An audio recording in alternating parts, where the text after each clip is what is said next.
is up, everybody? Welcome to another episode of Limited Resources. This episode number 565. My name is Marshall. I'm one of your Limited Resources, and joining me on the line, all the way from Denver, Colorado, it's Luis Scott-Vargas. Luis, you've been playing a bunch of Standard and Historic, getting ready for the Grand Finals this weekend? Yeah, we submitted deck lists earlier today. I'm feeling good about Standard, where I'm playing 4-color Adventures. It's a deck I love. I play a lot with it, and I think it's the best deck in the field. Plus, there's a couple shiny new decks in like red-black midrange and blue-black rogues, and I would love my matchup against both those decks. Enough to the point where I'd be happy to get paired against them. How do you feel about the other decks? I'm curious, the mirror-ish versions of. The mirror. I find the mirrors to be like not super pleasant to play, and there's going to be plenty of them. I know that, but They still are a good battle of like resource management and trying to figure out how to get edges. And I generally feel pretty confident. My ability to play the best deck against other people playing the best deck. I've played a lot of tournaments. That is kind of your bread and butter. Yeah.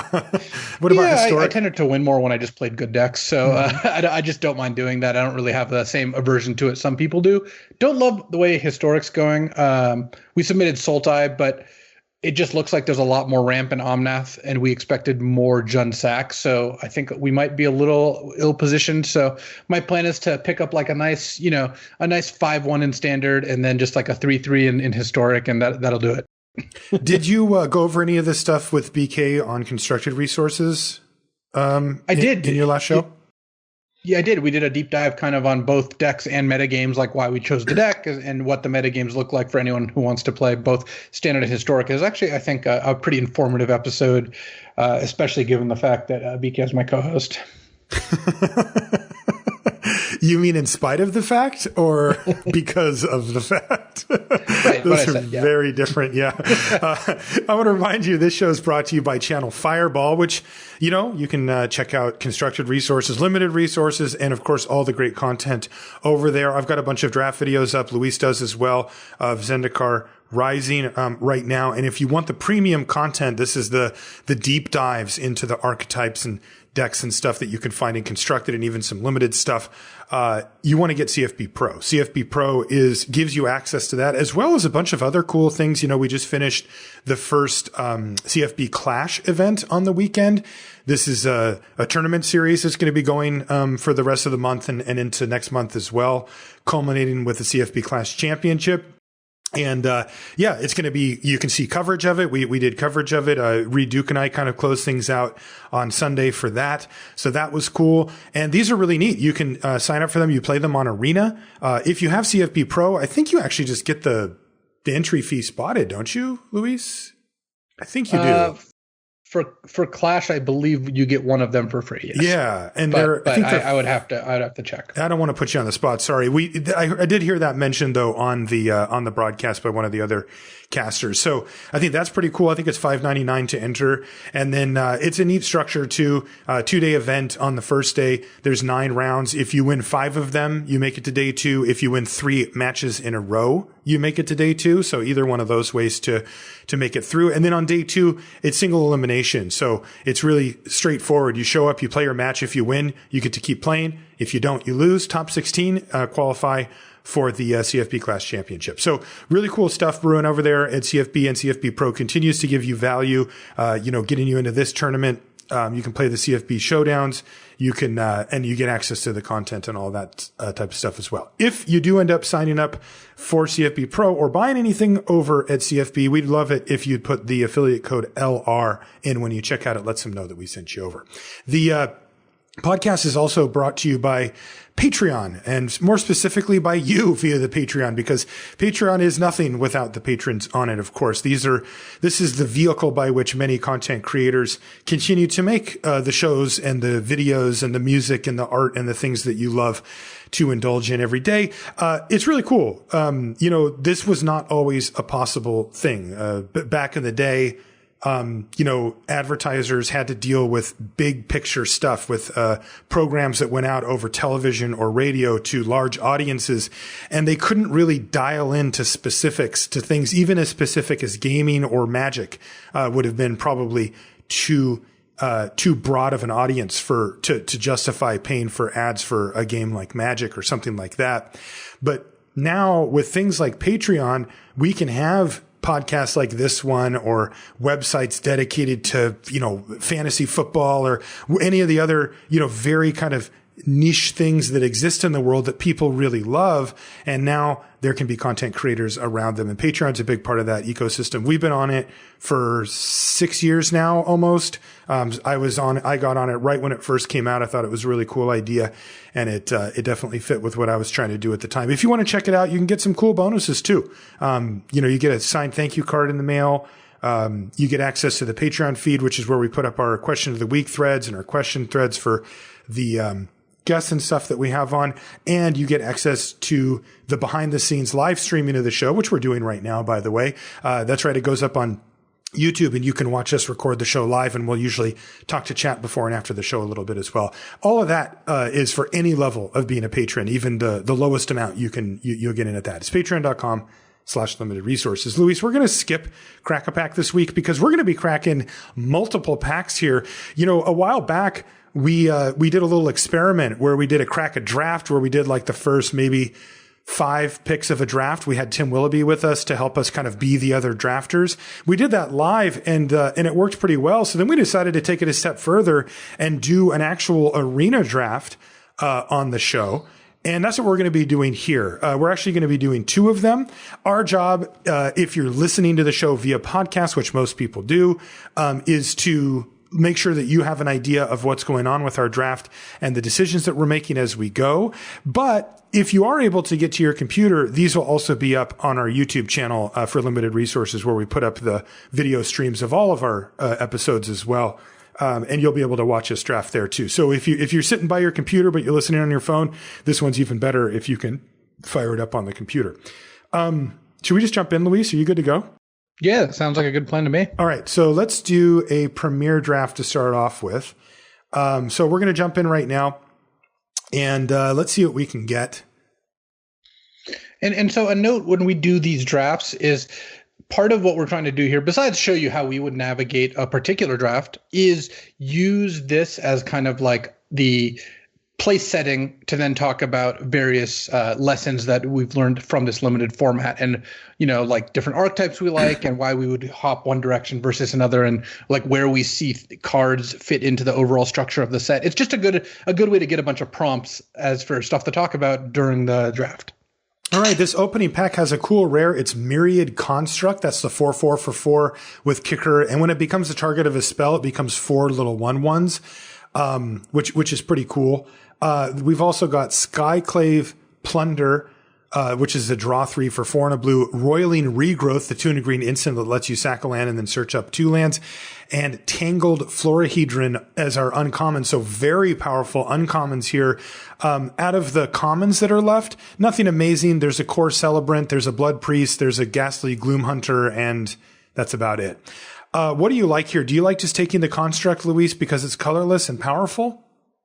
Yeah, I would just take the Construct. If that weren't here, my inclination would be to take probably Roiling Regrowth. Same. I like it in terms of both acceleration and fixing, plus landfall triggers. But I think that none of these cards are powerful enough to pass up the start of a colorless card. Yeah, a good, solid, powerful, non-bomb, right? This thing's not a bomb, but it's very good. No, it's not a bomb. Yeah, but it's a solid, solid card. It's a 4-mana 4/4 that's resistant to removal, and sometimes if they have a spell that can target it, it's just, it kind of punishes them for that. Next pack is up, and our uncommons are all here. That means the rare was taken. Colony Ambush, that's the double-face land that is a fight card for 2 and a green. Marasa Sproutling, this is the 2 and a green 3/3, but you can pay 1 and a green for kicker and return target card with kicker from your graveyard to your hand. And then there's also a Relic Axe, which is the warrior specific equipment.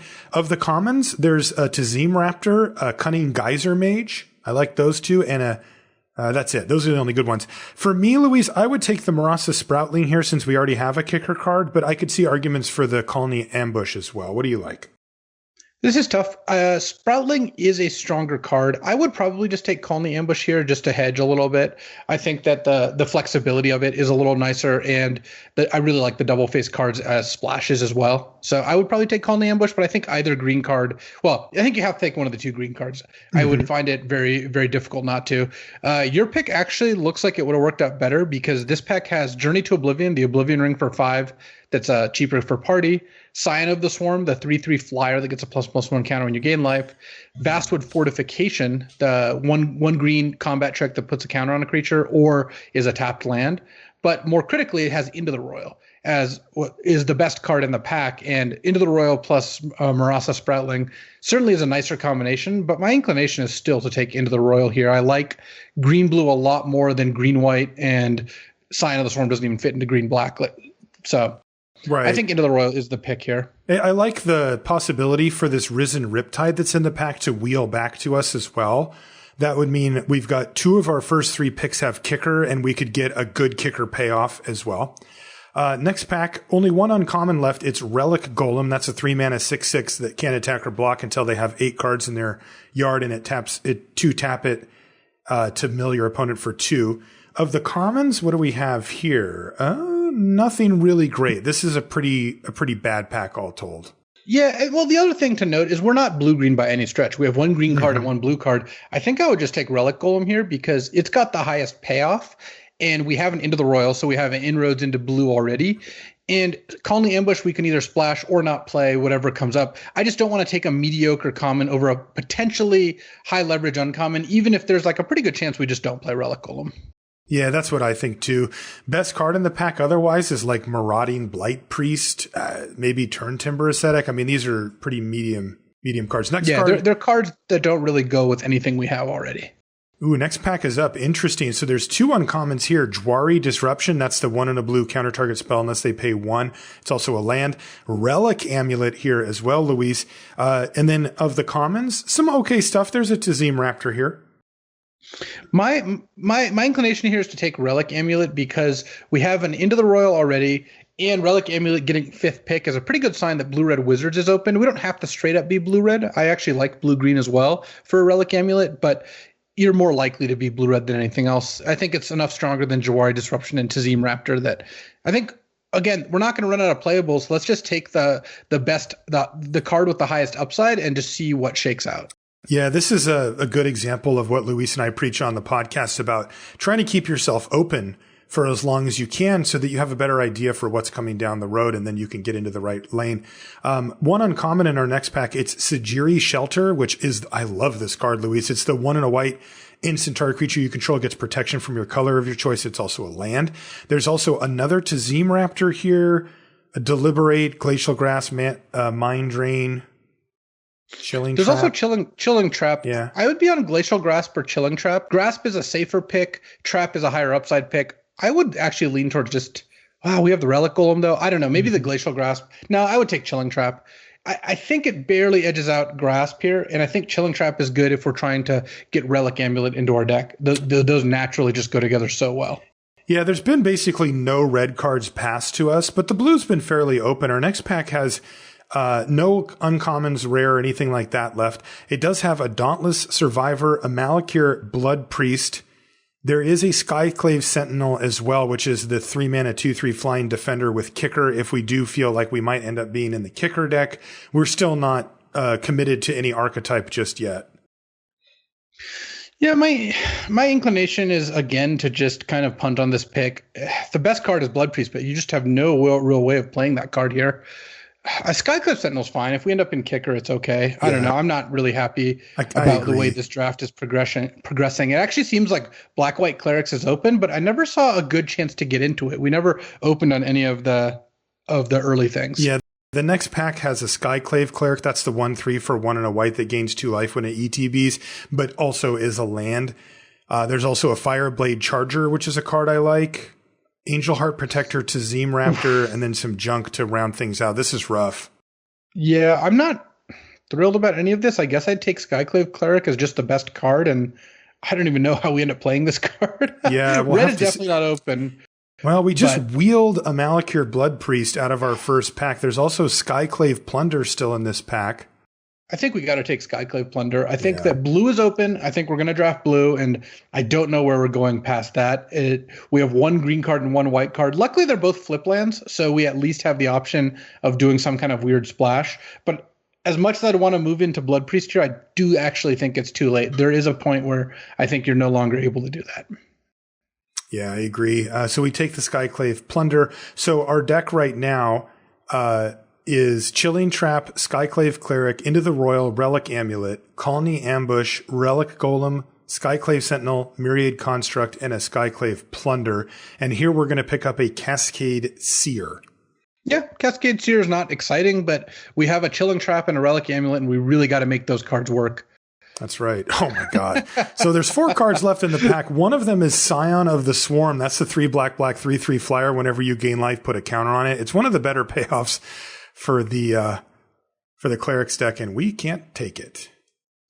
Or we could. Yeah, you should just. I think you take Tazim Raptor. Actually, I think whatever. It doesn't matter too much. Yeah. I think Tazim Raptor has an out to play like a blue-white spells deck with Skyclave Cleric and pick up your thing with your spell land with Tazim Raptor. I might actually take Farsight Adept here. It's a wizard. I mean, you could end up blue-white wizards here. True. As weird as look, there's a Chilling Trap with 2 cards in the pack alongside a Cleric of Chill Depths, but I think you want to take the Chilling Trap and just try to lean into the wizard thing.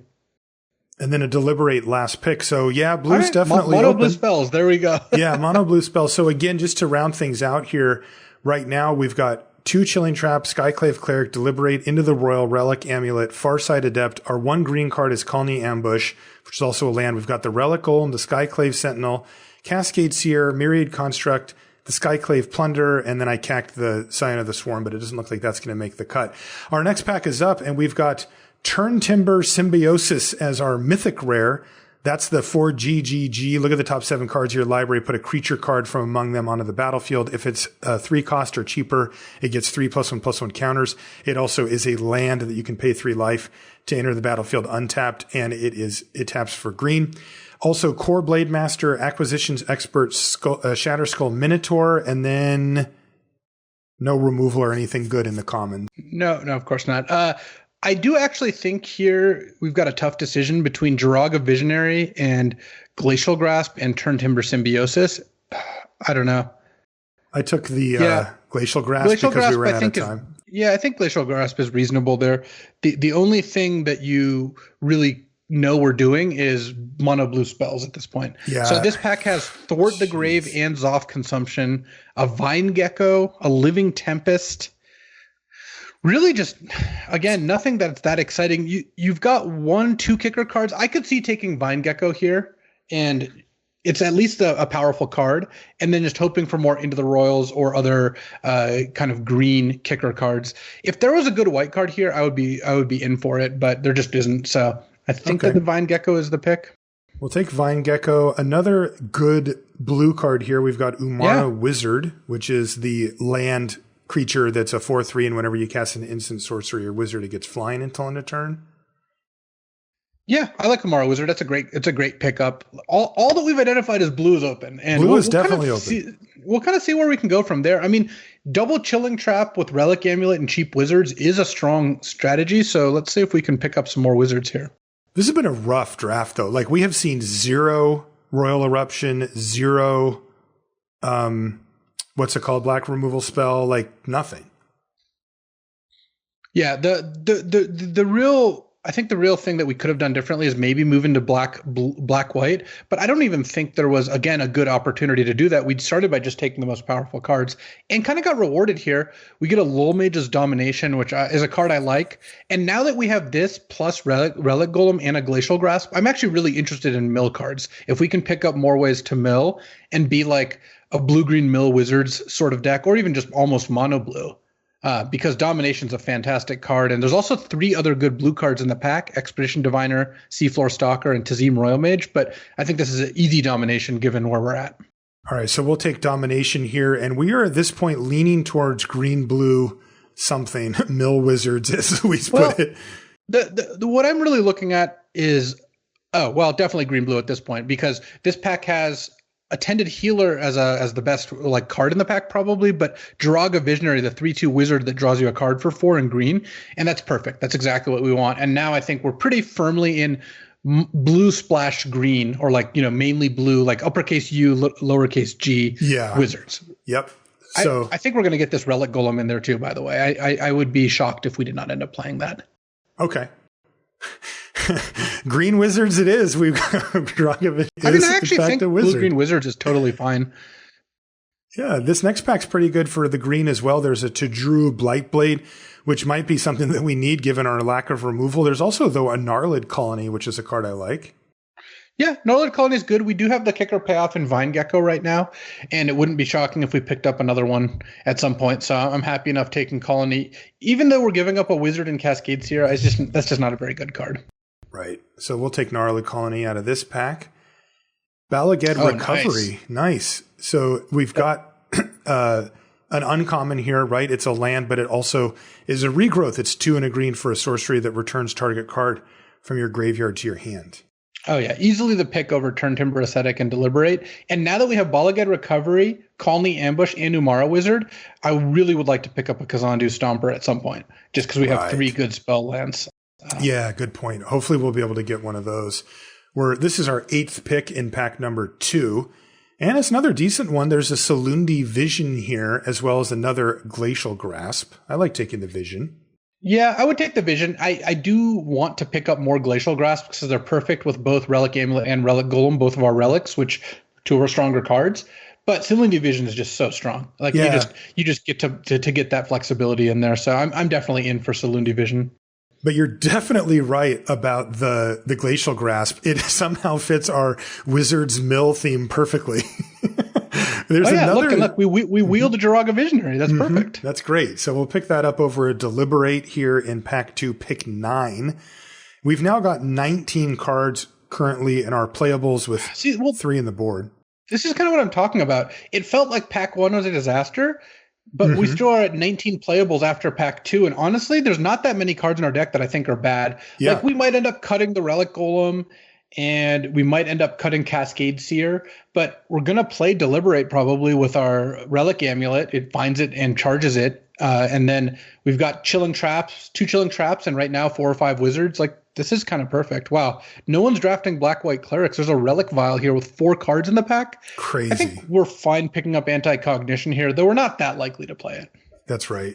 I'm going to put it in the sideboard for now, but there's a chance that it makes the cut. I didn't want to go in the sideboard. Tazim Royal Mage with 3 cards in the pack. Wow. Blue is definitely open. We might be, if not the only blue drafter on the table, I think that's the most likely.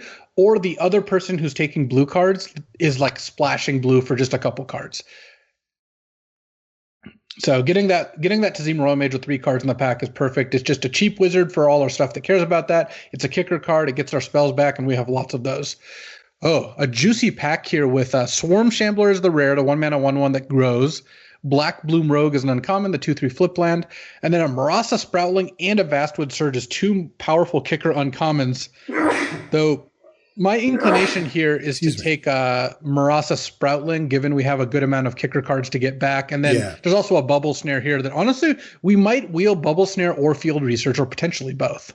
That would be absurd if we wheel one of those cards. And I'm with you on the Sproutling over the Swarm Shambler. I really love Swarm Shambler as a card, but Sproutling looks way more powerful in this deck. Yeah, I like the Sproutling here. I think Vastwood Surge is also very good, but this deck I don't think is going super big, and it does not look likely to be 3 colors, which makes me more inclined to take Sproutling here. All right, we finally see our first Royal Eruption, by the way. This is our first actual removal spell. But up in the uncommon section, there's no rare left. There's a Cinderclasm, a Spikefield Hazard, but most importantly, there's a Vine Gecko here for us. Yeah, so the second Vine Gecko means we can just be really aggressive at taking kicker cards like Skyclave Sentinels are going to be great for this deck if we can find more. All right, Vine Gecko number 2 in the fray. Very nice. We've got a sweet uncommon here with Merfolk Falconer. That's a 3/blue 4/4 flyer. Whenever you cast a kick spell, you scry 2. Yeah, this is perfect. Just a giant flyer that has upside. And then there's a Tazim Royal Mage and a Chilling Trap. And I'd be shocked if we didn't at least get one of those back. And again, potentially both. Yeah, getting that Royal Mage back would be incredible. Yeah, certainly Royal Mage would be better to get back, but I will take a Chilling Trap. Oh, wow, perfect. A Cunning Geyser Mage here over a Reclaim the Waste is the only other card we'd be interested in, plus an Akum Warrior. So red was definitely not open the first two packs. It seems like it's probably not open this pack. There's just a lot of red cards in these packs, so it can't all be cut. But getting a Geyser Mage here is beautiful. Oh, with double Vine Gecko, it actually God. makes it cost a reasonable amount. Yeah, it brings it into the I'm getting away with something category. All right, this next pack has a Sure-Footed Infiltrator. That's a 3 and a blue 2/3 that when it hits them, you draw a card. You can tap another rogue to make it unblockable. There's also a Stonework Pack Beast in the pack, as well as a Cleric of Chill Depths. I'd just take the Infiltrator, but yeah, I would probably take the Pack Beast. I just don't think we're going to play the Infiltrator. We have 0 rogues right now, right? Yeah, we do. But why do we care about the Pack Beast? If we end up with 3 or 4 Chilling Traps, which there's a potential we do, I would want the Pack Beast. I think it's close either way, though. Okay. Ooh, there's a Risen Riptide and a Windrider Wizard in this next pack. So my inclination is to take Windrider Wizard. That's that 3-mana 2/2 flyer that lets you loot whenever you play a wizard or a spell. It's just such an intrinsically more powerful card. And while the Riptide is good, we don't have that many actual kicker cards. We have like 5 or something like that, right? Yeah, we actually do have a lot of spells. So this goes really well for us. Yeah. All right, Windrider Wizard, get in there. All right, so here's an interesting choice. We've got Deliberate, Shell Shield, Reclaim the Waste, Canopy Baloth, and Adventure Awaits. If we feel like we just want some more creatures, because right now we're running 16, although we'll probably make a few cuts, we could take the Baloth. But Spell Shield also has performed pretty well. I would definitely take Reclaim the Wastes here. I think it's actually not even, it's not, I don't think it's close. With double Vine Gecko, getting to turn 3 Reclaim the Wastes, and then, oh wow, there's a Chilling Trap, Glacial Grasp, and Into the Royal, which we're slamming into the Royal. But wow. The reason I like Reclaim the Waste so much here, Marshall, is that we have the double Gecko, so it curves out on 3 pretty nicely, right? Because it reduces the cost by 1, makes the Gecko bigger. But also we've got the Windrider Wizard, so having extra lands in hand can help us loot. And just in general, it's a cheap spell to play. So I'm a pretty big fan of Reclaiming there. And then we wield the Field Research, which I'm surprised Black Bloom Rogue is still here, but I mean, it doesn't matter. We're going to take Field Research. It's going to be great in this deck. Yeah, this is our pack 3, pick 9. This is our first wheel card. So our last unknown pack, we got into the Royal, and then we wheeled the card that we wanted there. Speaking of wheeling, pack 3, pick 10 is another Cascade Seer, though I feel like this probably isn't going to make the cut. We're going to play neither of these. Also, our deck has gotten good enough. We're not playing Relic Golem either. And look at that. The Tazim Royal Mage did come back for pack 3, pick 11. This was the one that we were wondering if we'd get both of these cards, and we did. So we get another Royal Mage. That's awesome. Broken Wings or Marasa Brute. I'm going to take Broken Wings here as we wind down the last picks of this draft. There's a Cleric of Chill Depths and a Negate to round things out. Now, this is a premier draft, which means that this one's best of 1. So the sideboard cards, unless we're willing to main deck them, are not really where we want to be. So let's this deck ended up being actually great. Like, this is a fantastic deck. And here's the reason. It's not just that we got lucky. I do think we were on the good end of some things happening. After pack 1, the reason it felt so bad is we didn't have a second color. As it turns out, we didn't really need one. Like, we're going to play like 7 or 8 green cards, and they're going to be good cards. This deck definitely should be 2 colors. But our deck, the reason our deck is good is because we got 8th pick into the Royals and wheeled Tazim Royal Mages. Like, we have like 10 premium blue cards in our deck, which is the reward you get for being the only blue drafter. Plus, I love that we get to demonstrate blue-green wizards, which is a deck I keep talking about because I actually like it. Yeah, we got 2 Draga Visionaries. We're good to go. It's mostly just when blue and green are open, wizards and kicker go together nicely. There's 2 common wizards with kicker. And so then Draga Visionary is kind of the bridge. So we didn't get any this time, but the Taunting Arbor Mage is the other card that kind of checks both boxes as well. Mm-hmm. Okay, so what do we want to cut here? We've got 4 of the double-face lands, and right now we're with 17 basics, we're at 47 cards. I feel like we need to kind of decide if we're kicker. Like, are we doing Relic Amulet stuff? Chilling Trap? Relic Amulet's going to be amazing in this deck. What about Chilling Trap? We have like 12 spells. Yeah. We do right now. I would definitely play those. The first things I'd be looking to cut are Sure-Footed Infiltrator and Relic Golem. I think we're just not interested in either of those effects. Agreed. The next I would look at is, so this is how many basics can we cut given that we have 4 spell lands? My guess is we want to cut like 2 of them or 3 of them probably. Yeah, I was going to say 2 because we still play want like 19 land. Right, because that way we do still have kickers that we want to get up to, right? Like it doesn't look like it when you lay out the deck, but like, Tazim Royal Mage and the Field Research and the Cunning Geyser Mage are often 6 mana spells in our deck. So we right now have 8 wizards in our deck, which I think is enough to play both Chilling Traps, which means that I'd be interested in cutting Deliberate. Yeah, definitely Deliberate. I think it's a worse cantrip than the Chilling Grasp. Right now we do have 19 lands plus Reclaim the Waste, so it's worth noting that Reclaim is one of those cards. Sure, good point. So we actually could get away with this probably. Cutting an island, I believe. Yeah. So that's so 14. We'll play 18 lands, 4 of which are flip cards, plus a Reclaim. So 19 mana sources, plus between the Reclaim or the Chilling Traps, I feel like we have a decent, like Chilling Trap is a way to see additional cards. Same with Into the Royal, Field Research. We have a lot of ways to draw out of being stuck on like 3 lands or to prevent flood. And so we just need to cut 1 more card here. Yes, I'm looking right now. My inclination is probably Skyclave Sentinel. It's good. We have double Vine Gecko, which makes it cheaper, but it feels like our high end is pretty good with like double Tazim Royal Mage and some Into the Royals, a Field Research. Like these are all kind of expensive cards. Okay, yeah, I can see that. This leaves us awesome. 13 creatures with a whole bunch of really cool stuff going on. We're leaning on our Into the Royals and our Relic Amulets to kind of keep the opponent off balance, but we can actually turn the corner pretty quickly with this deck. We have Glacial Grasp, we have bounce spells, and we've got some big flyers and some ways to get through. We have some really good recursion. We have Marasa Sproutling, which gets back Into the Royals. We have Bala Ged Recovery, gets back anything, and then we have Lol Mage's Domination, which if we can stall the game to the point where we can land a big domination, we're probably going to win. And then we have Bala Ged Recovery to potentially get that back too. The only thing we're missing is that Kazandu Stomper. It would be pretty nice in this deck.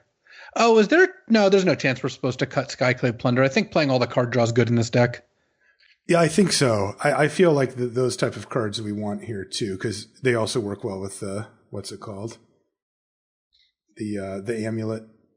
Yeah. All right. Where's the lands I want? This deck is not going to really have a problem with flood. I don't think. No. It's got so many mana sinks in the late game, so I feel good about cutting the Skyclave Sentinel.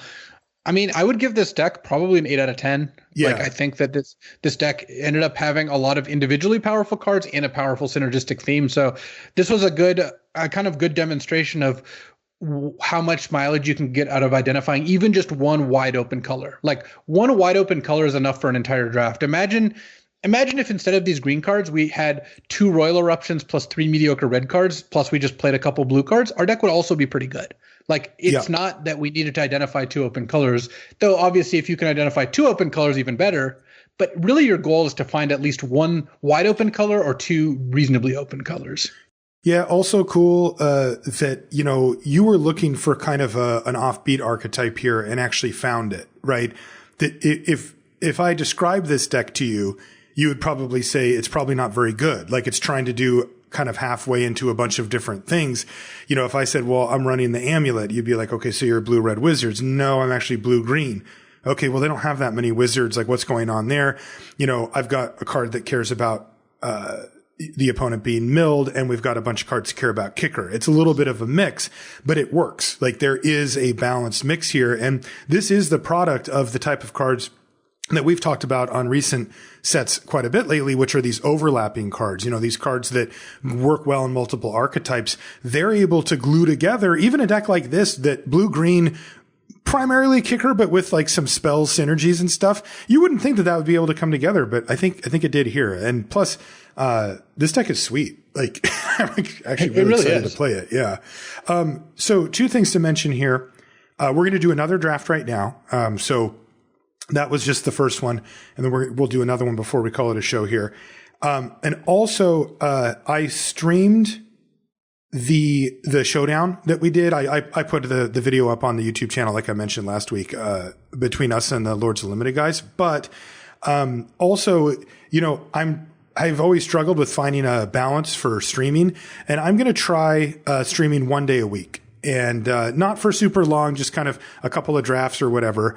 But the first time I'm going to do it should be next Tuesday. I'll tweet to confirm that.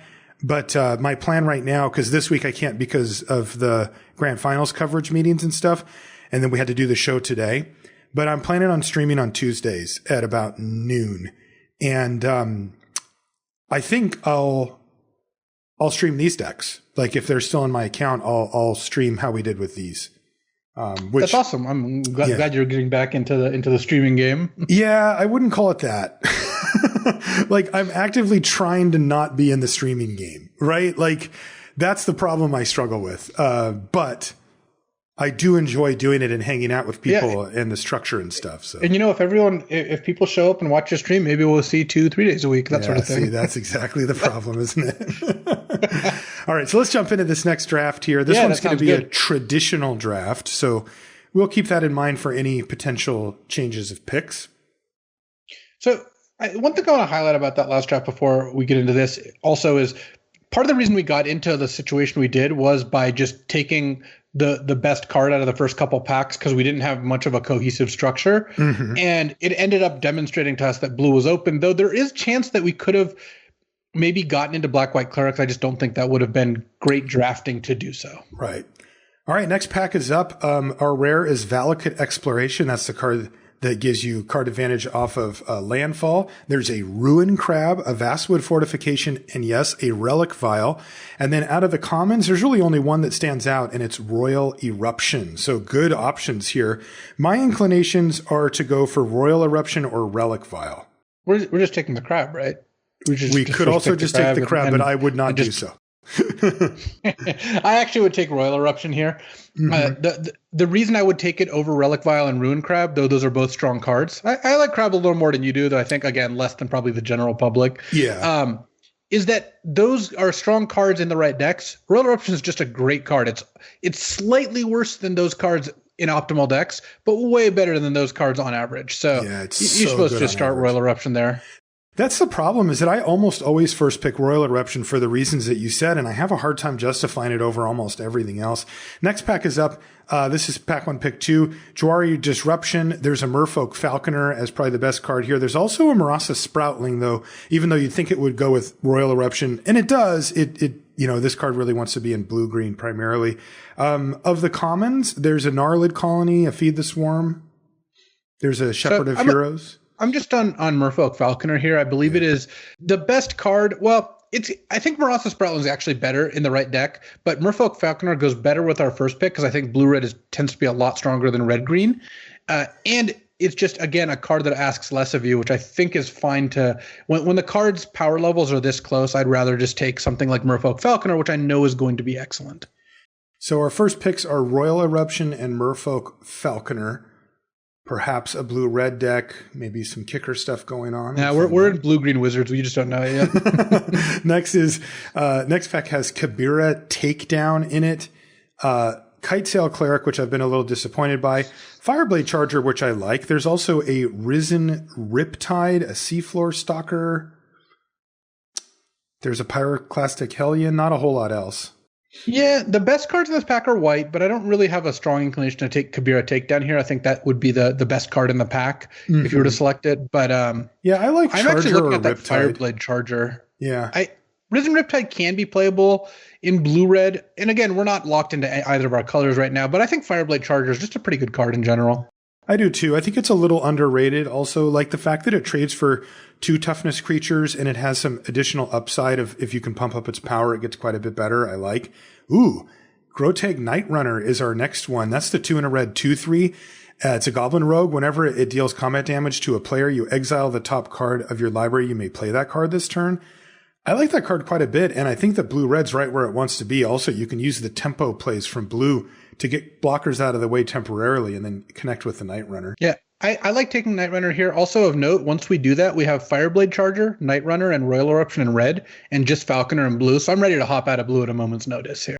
Yeah. It's like, it's a good excuse to stay in when you have a good, strong card like Merfolk Falconer. But it's really important to note what Luis just noted, which is that we are in no way committed at this point. And this is also, we'll see how the rest of the pack goes, but this could be one of those situations where we kind of commit to red. It seems open. And then we end up with the majority of red cards and have that beautiful position where when we go into the third pack, we could be, or the second pack, excuse me, we could be open to any color change that we want. Next pack is up. There's Coveted Prize for the rare, which I don't like. Tangled Florahedron I do like, though. That's the one in a green 1/1 that taps to add 1, but it's also a land. There's also Expedition Diviner, the 3/2 flyer for 3 and a blue, and when it dies, if you control another wizard, you draw a card. That's all I'm really seeing here. What do you like, Luis? I like the Expedition Diviner here.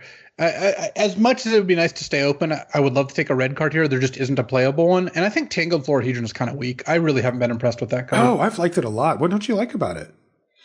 I just find that both sides are bad at the same time.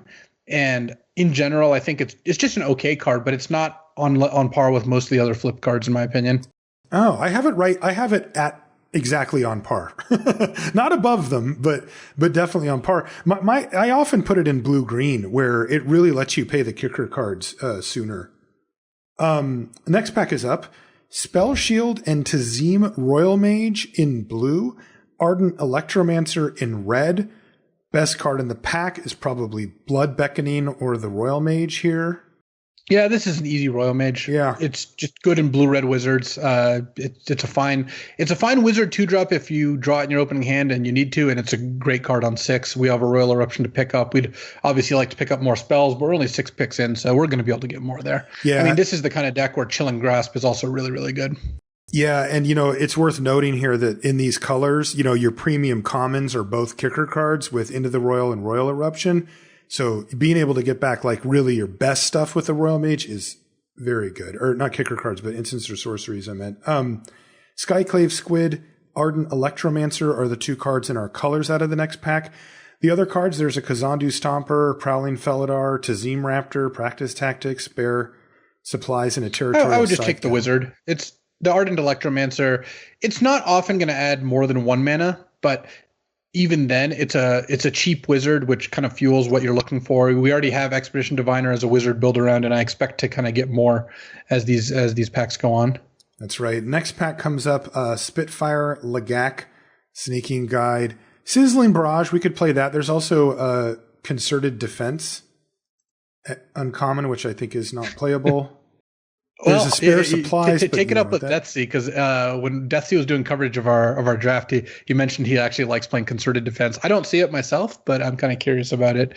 I would probably take Spitfire, but we're not going to play any of these cards or Sizzling Barrage, either one. I'll just take Barrage. It doesn't matter because it's a spell. We're really unlikely to play either one. On the other hand, this pack has a Field Research. We are very likely to play that. Yeah, pack 1. Pick 9 is Field Research. To round out our pack, we've got Fireblade Charger, Tazim Royal Mage, Royal Eruption, Sizzling Barrage, Ardent Electromancer, Grotag Night Runner, Expedition Diviner, Merfolk Falconer, and now Field Research, which is great. Yeah, so right now, like to kind of give a big picture, we actually just picked up another Expedition Diviner, which is great, better than Cascades here for sure. That's the other option. Is we have 1, 2, 3, 4, now 5 wizards, along with 2 of them being Expedition Diviners, and then Royal Eruption and Field Research as our relevant spells. So this is a very clean start to Blue-Red Wizards. I don't expect the rest of this draft to be super difficult to navigate.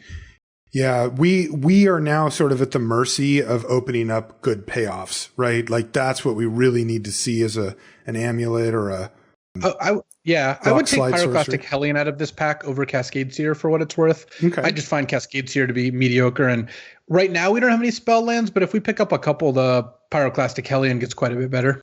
Fair enough. We'll pick up a negate for the sideboard as we round out pack number 1. There's only a couple of cards left, and they're going right into the sideboard. Nothing of note here. Spare Supplies goes into the board. Spare Supplies is a type of card you can put into some decks, but this one really wants spells and not artifacts. All right, pack 2, pick 1. Oh boy. So there's a Charix, the Raging Isle. That's the 2 blue 0/17, and it's harder to cost 2 more to target it from your opponent, and you can pay 3 mana to switch its to give it +X -X until end of turn. Jwari Disruption, which is the card we talked about before that charges them an extra mana. There's a freaking another Royal Eruption here. There's also a Field Research in this pack. So the question becomes, do we just take Charix or can we take another Royal Eruption? Oh, I'm Royal Eruptioning all the way Me too. here. I know. It's like, why is this so the case? efficient? It's both efficient and powerful, and in the late game, it just chonks them for 5. So, yeah, I like Charix. Charix is, I think, the second best card in the pack, but I think Royal Eruption is actually better. I'm the same way. Especially in a deck with a Tazim Royal Mage, and Blue-Red takes advantage of the fact that it's a spell quite a bit. So, yeah, easy Royal Eruption for me. It's the same for me, and I always end up having the same discussion that you just did, where I'm like, I like this other card, but no, I'm going to take Royal Eruption. Okay, next pack is up. We've got a Sure-Footed Infiltrator. Good card, but it really does kind of rely on rogues to be great. There is an Akum Warrior. That's the 5 and a red 4/5 Trampler, but it's also a tap land. Nahiri's Binding in the pack in white. There's Spell Shield, Glacial Grasp, Cleric of Chill Depths, Fisher Wizard. There we go. And Pyroclastic Hellion as well. What do you like here, Luis? Oh, I like the Akum Warrior. I like picking up some spell lands. This is a pretty solid one, and honestly, I wouldn't take it over like an Into the Royal or a Royal Eruption or anything like that, but Fissure Wizard, Glacial Grasp, Shell Shield, these are all like pretty replaceable cards that you'll be happy to play one or two of them, but the Akum Warrior is like an actual good pickup. Yeah, super good card. I like a Sure-Footed Infiltrator quite a bit in decks like this too. It's similar to the Grotag Night Runner with a little bit of upside that if you have a random rogue, you can tap it.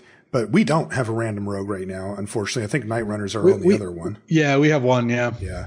All right, next pack is up. Another Expedition Diviner. There's also another Fireblade Charger. Living Tempest, not so much. Zulaport Duelist, no. I would just take Expedition Diviner, despite the fact that Fireblade Charger is good. Expedition Diviner is just a really good value card. A 3/2 flyer for 4 that draws a card when it dies is really nice. And this deck's not really that likely to pump Fireblade Charger's power. Like, part of the reason I liked taking the Charger early when we did was we didn't know what colors we were. If we end up in like red, white, and have some equipment, the Charger gets so much better. That's just not going to happen in this deck. We're not going to ever pump the power, I don't think. Yeah, basically the reason I like Fireblade Charger is because it plays like a 2-drop. It plays as if it were 2 mana, but you don't need too many of those. Next, we've got Relic Robber in the rare slot here. That's the 2 and a red 2/2 haste when it deals combat damage to a player. That player creates a 0/1 colorless goblin construct artifact creature token with this creature can't block, and at the beginning of damage, it does 1 damage to them. There's also Synchronized Spellcraft in the pack as well. I like Relic Robber. It's sweet. We have 2 Royal Eruptions to maybe get it through. Mm-hmm. I would probably take the Spellcraft, but you could take Relic Robber. I'm going to take it for fun. Yeah. I do think the Synchronized Spellcraft is a slightly better pick here, but Relic Robber's sweet, and we also could find a few more ways to get things out of the way before this is over.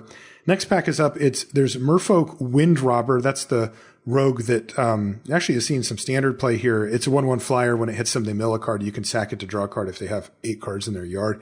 There's also Kazul's Fury, though. 2 and a red instant. It's Fling. You sacrifice a creature, deal damage to that creature's power to any target, but it's also a land. That's what I would want to take here. There's also a Risen Riptide of note. One of my favorite combos in the set really is Kazul's Fury and Pyroclastic Hellion, where you just play the Fury early because you need another land. Late game, you're like, play Hellion, nug you for 2, pick up Kazul's Fury, then throw the Hellion at you. Yeah, that's 6 damage, and we've already got 2 Royal Eruptions, so the end game looks pretty strong there. Next pack comes up. There's Linvala, Shield of Seagate in blue-white. That's the 1 blue-white 3/3 flyer with a bunch of sweet abilities. But I actually like Cunning Geyser Mage here. That's the 2 and a blue 3/2 kicker, 2 and a blue, return a creature to its owner's hand. There's also Tazim Royal Mage of note, but I would take the Geyser Mage. Where are you at? I would take Geyser Mage. I don't think we're heavy enough on spells to reliably have Royal Mage be always better on 6. Mm-hmm. If we always knew we had a Royal Eruption to pick up, sure, but we don't. And Cunning Geyser Mage is a better 3-drop, so if we play this on 3 and Expedition Diviner on 4, that's better than playing the Tazim Royal Mage. Okay, pack 2, pick 7 is between Glacial Grasp and Ardent Electromancer. I'm not loving Ardent Electromancer in this deck. It doesn't have the, play it, make 2 mana, play a 2-drop thing that it does in the Red-White Warriors deck, where I actually think it's pretty good. And Glacial Grasp helps nicely with the Relic Robber you picked up earlier, so I'm in for a Glacial Grasp. I tend to play this card. Yeah, I wonder if there's a point at which Sneaking Guide becomes playable if we've got Grotag Night Runner and the Relic Robber in our deck? It's possible. I think we have one in our sideboard already, though. Do we? Yeah, you're right. We do. All right. Next pack, Deliberate, Zulaport, Duelist, Confounding Conundrum for the gems. I would probably Deliberate here. I don't think you're super likely to play it in this deck, but if you pick up another Tazim Royal Mage, you never know. Ooh, wow. okay. So we wield Jawari Disruption. That's the 4-spike/land, a Field Research, and a Seafloor Stalker. I think I'm on Jawari Disruption here. I am too. That's a fine card. I am too. If it was our first Field Research, I might pick it up there, but we do already have one. And Jawari Disruption's really good. It's just really good. Like, it's one of the ones that we loved in the set review because it lines up with how you want it. And we also wield the Fisher Wizard, which I think is a good pickup here. Yeah, we don't actually have that strong of a wizard payoff except for the Expedition Diviners, but that's good enough. And we do have 3 of them. Yeah, if we can pick up a Relic Amulet in pack 3, this deck will be quite good. Right now, I actually think the blue-green deck is better than this deck. I agree, yeah. But this deck's pretty good. Sizzling Barrage is what I'm going to take over. A Living Tempest.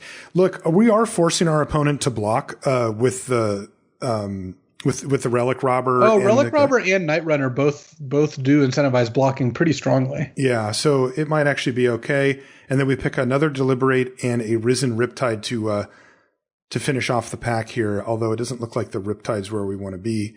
Okay, so let's get some wizard payoffs here. Well, we got a Thieving Skydiver. That's the 1 in a blue 2/1 flying rogue that can gain control of artifacts if you pay kicker. There's also Lol Mage's Domination, which even though we're not set up for the discount, can still just be a strong card. Those are kind of our choices. I would just take Domination, but what do you like? Yeah, I would too. This deck can also play nicely for the late game, and Domination is just such a strong card if the game goes long. Plus, there's a lot of good 2 and 3 drops in the set. When you spend 5 or 6 mana, this is still a good card, and then it's a great card on 7 or 8. Plus, sometimes you just play a long game and you can take anything because they have 8 cards in their graveyard.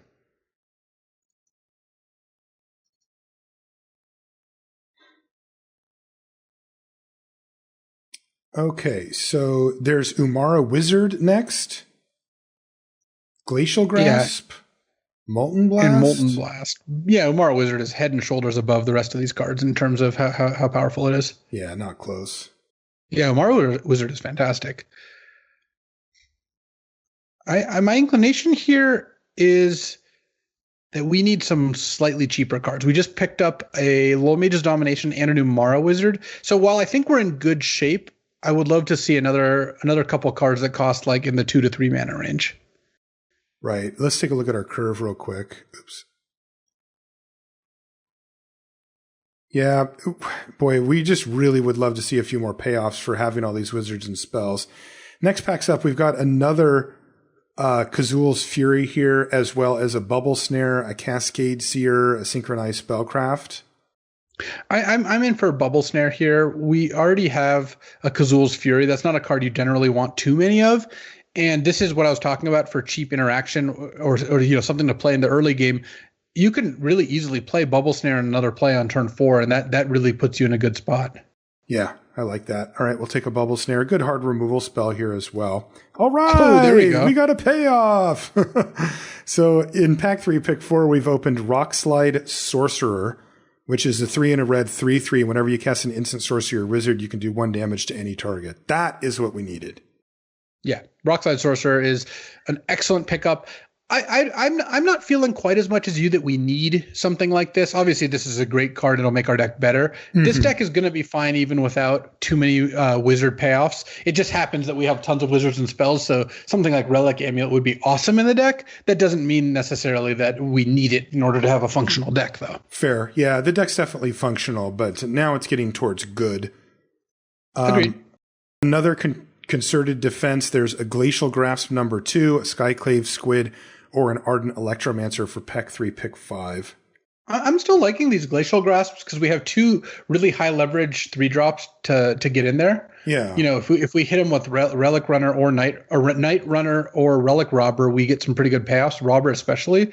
So Glacial Grasp, I think, works nicely for that. I just also don't see, besides the 1 Fireblade charge or maybe a Fissure Wizard, what are we casting off our Ardent Electromancers here anyway? Right. Basically nothing. Oh man! So here we've got the Mill 8, Maddening Cacophony. There's also a Living Tempest and a Shell Shield. Not really interested in any of those. Scorch Rider is not going to make it. And second, Pyroclastic Hellion. Now, probably not going to play that either. So I don't think any of these cards are going to make the cut. You can take the rare, I suppose. I'll take the gems. All right, our next pack has, well, I guess we could consider an Inordinate Rage. Again, with the idea that we're going to be applying pressure with our kind of must-be blocked creatures. My gut is that it still won't make the cut. We probably just won't find room for it. But, it works well with Fireblade Charger if it were to die, or, Sure. I don't know, whatever. I don't think we'll actually play the Inordinate Rage, but there really wasn't much else there. No. Boy, that's another concerted defense. There's also, though, another Sizzling Barrage and also a Molten Blast. I basically never main deck Molten Blast, though I know you can, and this is traditional, so maybe we should take that as kind of a hedgy sideboard card, too. Yeah, I think that Molten Blast is a fine card to pick up. Also, this is a best 2 out of 3 draft, so Molten Blast is something I would be interested in having against something like Relic Vial. Here's a Cascade Seer and an Ardent Electromancer. I guess I would take Ardent Electromancer just because we have so many 4-drops already. But I'm really not anticipating playing either of the Electromancers we already have. Yeah, I think they're not going to make the cut. If we had picked up a Relic or something. Next is another Glacial Grasp or a Seafloor Stalker. So that would be our third Glacial Grasp or our first Stalker. I actually like Seafloor Stalker. I like having one of them because it's a decent early drop that in the late game is a legit threat to end the game. Okay, we'll take it. And now we're winding down the pack. This is pack 3, pick 11, and there's really nothing for us here. There's your Taunting Arbor Mage if we want to splash a wizard. Field Research. Okay, we've already got one, though. I feel like we probably won't be able to splash it. Marasa Root Grazer with 2 cards left in the pack. Nobody's in that color pair. And a Dauntless Survivor to end things. Okay, so let's build this thing. This came out pretty sweet. Why is there? Oh, I actually put the Survivor in the main, and Arena had us with three forests for the Survivor splash. I like it. So we're at 47 cards here. Let's take a look at how many of the. We have 4 of the spell lands here. Mm-hmm. And so my inclination would be to play like 19 lands in this deck. Agreed. So that's like 15 basics plus for those 4 is 19. And then we have some easy cuts here. We can cut like Molten Blast. We can cut Inordinate Rage. And I think probably just the 2 Sizzling Barrages and the Deliberate, and then we're kind of set. There's a chance you could play one Deliberate or Sizzling Barrage over one of the Field Researches, I think. Yeah, I was thinking of keeping one of the Barrages. I definitely don't want 2. What's our card draw situation look like here? We get cards back from Diviner. We have double Field Research, double Glacial Grasp, which just cycles, Tazim Royal Mage to get card advantage, and then the 3 Expedition Diviners. Plus we have Pyroclastic Hellion, which picks up one of those spell lands later in the game for additional card advantage. So do you think 1 Field Research is enough then? Yeah, I think 1 Field Research is probably fine. Okay. So that's what the deck looks like there. I think this deck looks like a 6 out of 10 to me. Like okay. It's fine. It has no headliners besides, I guess, the 1 Rockslide Sorcerer. Maybe it's like a 7 out of 10, actually. Double Royal Eruption Rockslide Sorcerer is pretty good. But this deck's not super fast and not super synergistic, which isn't exactly where I want to be. Yeah, it requires the cards to come out in a very specific order to be really good, which is never a good sign. I'll read what we have here. I realize I might have skipped that on the other one for those listening, but I'll go back. This one is the 1-drop slot. We ended up with Bubble Snare and Fireblade Charger. 2s are Tazim Royal Mage, Fisher Wizard, 2 Royal Eruption, and a Sizzling Barrage. 3s are Cunning Geyser Mage, Field Research, 2 Glacial Grasp, a Seafloor Stalker, a Groteg Night Runner, a Relic Robber, and a Lull Mage's Domination, kind of. 4s are 3 copies of Expedition Diviner plus a Rockslide Sorcerer. The 5s are Merfolk Falconer, Pyroclastic Hellion, 8 Island currently. Yeah, that looks right. 7 Mountain, and then a Jwari Disruption, a Kazul's Fury, an Umara Wizard, and an Akum Warrior to round out the spell land's position. Yeah, this deck ended up being pretty good too, but I agree with you. It's in the 6 to 7 range rather than the 8 or the 9 range of having a whole bunch of bombs and everything great. I'm going to read the blue-green Wizards deck too, because I didn't do that, right, Luis? I didn't actually read all the cards. So, no. Yeah, and I want to make sure I do that for people that are unable to see what's on our screen there. Normally I would do that. I just had forgotten. So this deck has 2 Chilling Trap, 1 Reclaim the Waste in the 1-drop slot. 2s are 2 Into the Royal, 2 Tazim Royal Mage, a Gnarlid Colony, 2 Vine Gecko, and a Relic Amulet. 3s are Cunning Geyser Mage, Field Research, Glacial Grasp, Wind Rider Wizard, Marasa Sproutling, Lol Mage's Domination. 4s are 2 Jiraga Visionary, as well as Myriad Construct, and the 5s are Skyclave Plunder and a Merfolk Falconer with 7 islands, 7 forests, and then Salundi Vision, Bala Ged Recovery, Colony Ambush, and Umara Wizard in the spell land slot. So there you go. There's our 2 drafts. Hopefully that's helpful. We love doing these ones. And again, if you want a visual of these, they will be up on the YouTube channel. We actually put every episode of the show up on the YouTube channel.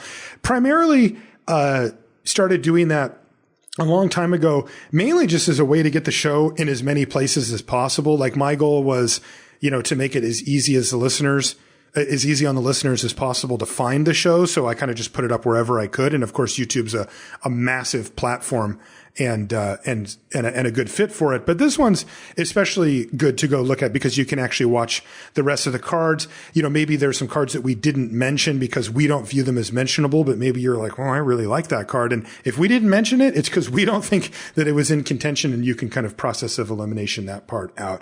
And that goes up alongside every episode of the show as well. Luis, any final thoughts on that draft? Yeah, looking at these drafts, I think that the most useful thing in general after a draft is to look at what inflection points there were. And of course, you don't know how a draft would have played out. Mm-hmm. And I want to get back to that. So in the first draft, again, I don't think there was a major inflection point, really. Once we opened and took the second Vine Gecko and the Jiraga Visionary, at that point, we were pretty committed to blue-green. I didn't really see an exit point for anything else besides just being blue wizards. And that's where we ended up. And that, I think the deck's totally great. Again, I think an easy trap to fall into that I want listeners to avoid with that first draft specifically is seeing the late cleric cards in picks 6 and 7 and thinking we should have just been black-white clerics. It's so open. But here's my question. If you go back and look at those packs, where were you supposed to go in? Are you supposed to, second pick a core celebrant or something like that? Like the answer is no, you're not supposed to do that. It just turns out that deck was open. I think we would have had a good deck. I think that you can't go back and look at what could have been based on information that you didn't have at the time. And it's really dangerous. That always happens with comments of drafts that are on like Twitch or YouTube or whatever of like, oh, black-white was so open. Why didn't you go into it? And that's a situation where I don't want you to beat yourself up for not going into black-white because I just don't think there was an on-ramp opportunity in that draft. You don't want to be results-oriented, and also you don't want to look at it I think you questioned it perfectly. Okay, that's your position. I should have gone into these color pairs. At what point? Right? Yeah. At what point where was the point where I should have not taken a good card for the colors I was in and taken a card for 2 separate colors of which I'm in neither?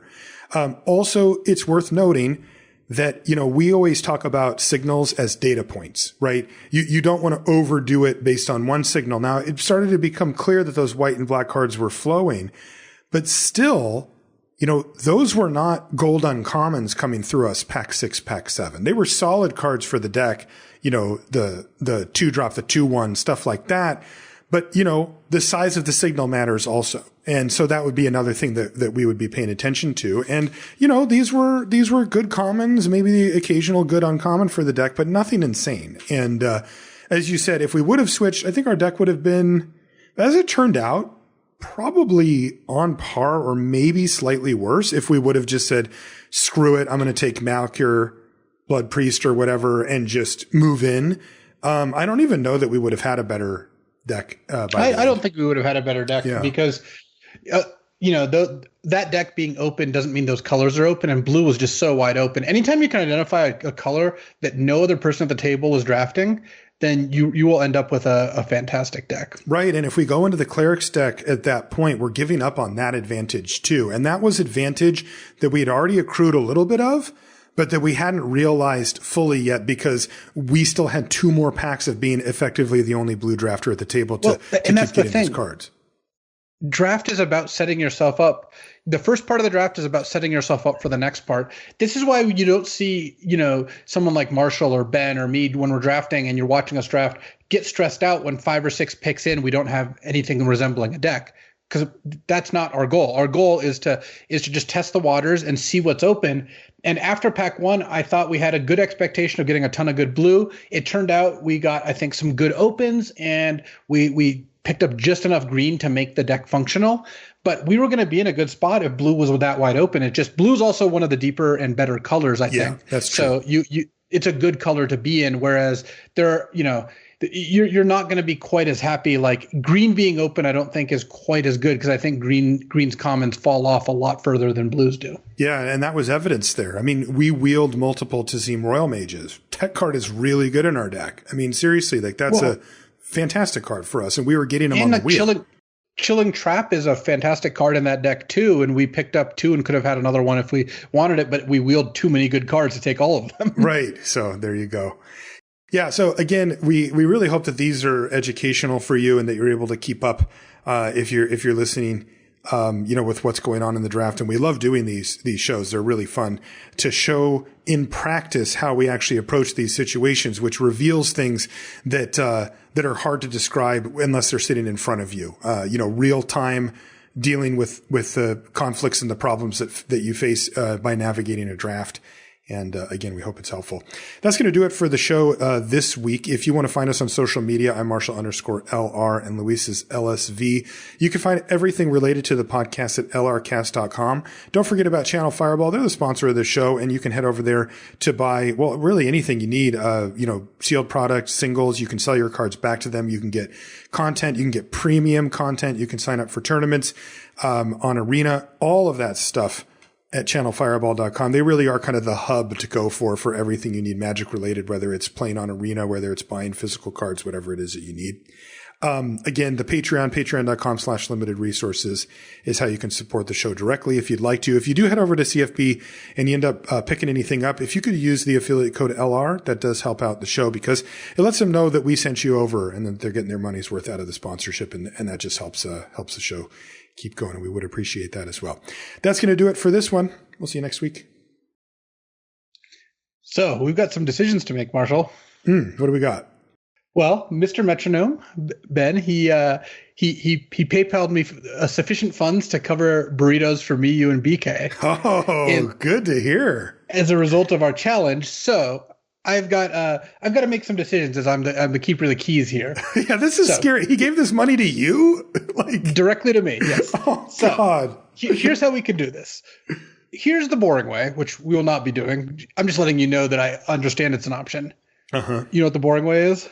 You just order takeout for us and have it delivered to our houses? No, the boring way is me just give you the money and you guys can order what you want. Oh God. Yeah, no, that's never happening. I didn't even consider it.